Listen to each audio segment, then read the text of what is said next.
In the annals of military history, few battles resonate with the legendary status of the Battle of Agincourt. This story aims to transport you back to the muddy fields of northern France on that fateful St. Crispin's Day, October 25, 1415, where an outnumbered English force faced the might of the French nobility.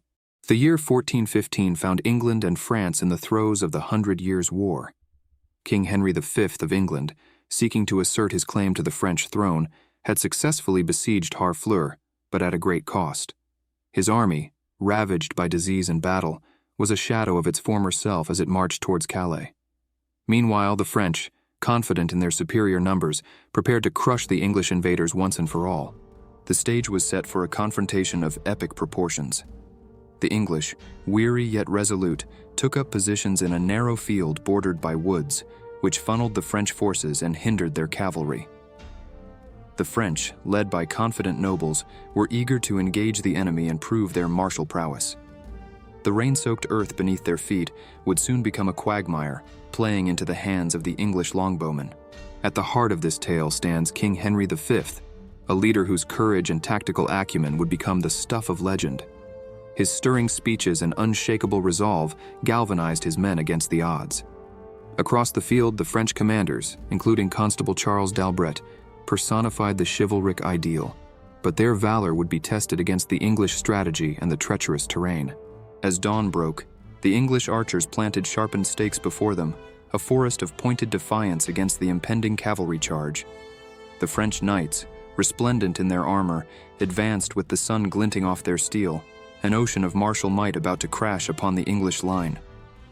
The air was thick with the tension of impending battle, the silence shattered by the English war cry and the deadly hum of 1,000 arrows.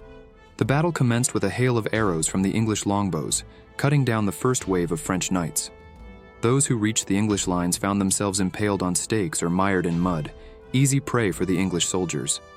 As the French pressed on, the narrow field became a choke point, their numbers a hindrance rather than an advantage.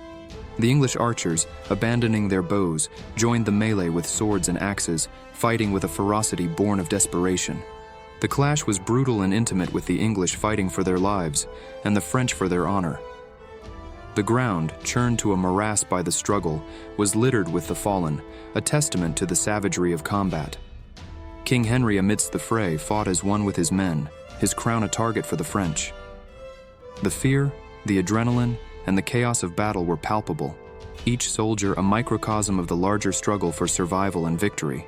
As the battle drew to a close, the field of Agincourt was a tableau of devastation.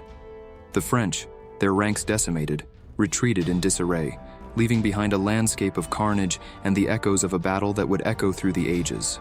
The English victory, against all odds, would be celebrated in song, story, and Shakespeare's immortal words, a testament to the indomitable human spirit and the tides of fortune that can turn upon the point of a sword.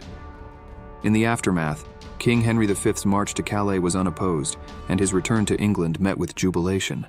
The Battle of Agincourt became a symbol of national pride, a victory that bolstered the English claim to the French throne and sowed the seeds for future conflicts. Yet, amidst the glory, the cost of lives and the brutality of war remained a somber reminder of the price of ambition and the fragility of life. This story, woven from the threads of history and the vivid accounts of those who witnessed the battle, seeks to honor the memory of Agincourt, not merely as a military triumph, but as a moment that shaped the course of nations and the lives of those who fought and fell upon that muddy field.